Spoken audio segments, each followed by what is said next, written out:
Sir in your opinion کہاں سے ہم بیبی سٹیپس لینا شروع کریں تو یہ کچھ معاملہ کہیں جا کے ایک پک لینا شروع کرے گا؟ وائی آئی سے دس بیکاز بہت عرصے تک پاکستان میں پالیٹکس کو اتنی اہمیت ملی کہ اکانومی کی طرف کسی کا دھیان ہی نہیں گیا. یہ تو نوبت اب یہ آئی کہ ہم نے ڈیفالٹ کی اتنی تکرار سنی کہ عام آدمی کو بھی سمجھ میں آ گیا کہ ڈیفالٹ کیا ہوتا ہے. اب آپ کے سامنے ہے پیٹرول پرائسز بڑھ رہی ہیں, لوگوں کے بس میں کچھ نہیں ہے, کچھ نہیں کر سکتے. وہ کہتے ہیں ہمارے ہاتھ بندھے ہوئے ہیں, آئی ایم ایف نے کہا ہے ہم ریلیف نہیں دے سکتے. اس صورتحال میں کیا ریلیف ایکسپیکٹ کرنا بھی چاہیے؟ بسم اللہ الرحمن الرحیم جی, بہت شکریہ آپ کا. میں سمجھتا ہوں کہ یہ کئی سالوں پہ محیط یہ سلسلہ ہے جس نے ہمیں آج اس نہج پہ پہنچایا ہے. پولیٹیکلی ہم نے اتنے اچھے فیصلے نہیں کیے. ہم سب سے پہلے تو لا اینڈ آرڈر کی پراپر امپلیمنٹیشن نہیں کر سکے, اور پوری قوم جو ہے اس وقت ایکشن کے جس جکڑی ہوئی ہے ایک ایسے نظام میں جس سے انفرادی خواہشات تو تکمیل پا جاتی ہیں, جو قومی معاملات ہیں وہ بہت پیچھے رہ جاتے ہیں. اور پچھلے 12-13 سال سے آپ دیکھ لیں کہ بلکہ مشرف صاحب کے دور کے بعد جب سے جمہوریت آئی ہے ہمارے حالات مزید خراب ہوتے گئے ہیں.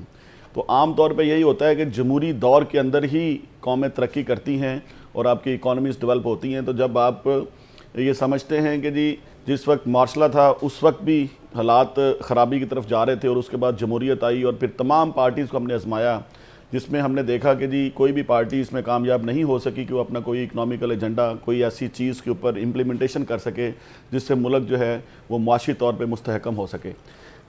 کسی بھی پارٹی کو اٹھا کے دیکھیں آپ, وہ صرف اور صرف آئی ایم ایف سے جو ڈنگ ٹپاؤ پالیسی ہے اس کے اوپر عمل کرتے ہوئے پیسے لیتے رہے ہیں, اور پھر اس کی پراپر جو ایک جنریشن ہے آپ کے ریونیو کی وہ نہیں ہوتی رہی ہے. اور جنریشن اگر ہوئی ہے ریونیو کی, دیکھیں 2011 میں 1500 ارب سے لے کے اب ہم نے 9200 ارب کے ٹارگٹ رکھے ہیں, لیکن پھر بھی ہمیں جو ایشو ہے وہ فارن ایکسچینج مینجمنٹ کا ہے. اس وقت پھر ہمیں بار بار آئی ایم ایف کے پاس جانا پڑتا ہے. تو ہماری اپنے ملک کے اندر جو اکانومی ہے وہ صحیح ٹریک پہ اس لیے نہیں چل پائی کہ پراپر لا اینڈ آرڈر کی امپلیمنٹیشن نہیں ہے, لوپ ہول بہت زیادہ ہیں, کرپشن پہ کنٹرول نہیں ہے, کک بیکس اتنے جو ہے نا وہ اسٹرانگ اور اتنے ہیوی ہو گئے ہیں کہ ہر چیز ہم نے بیچ دی, تو اب ہمارے پاس بیچنے کو بھی کچھ نہیں رہا.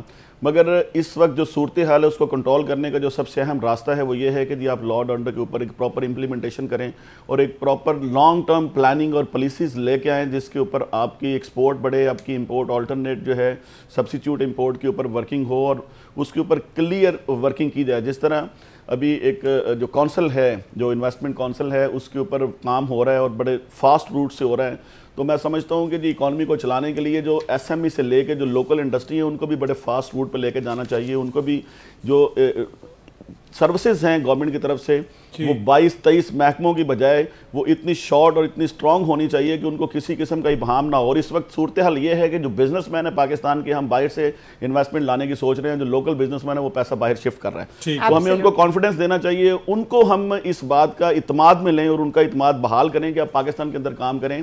جو سب سے اہم چیز ہے وہ انڈسٹری کو بحال کریں. آپ کی تو 12 سال سے انڈسٹری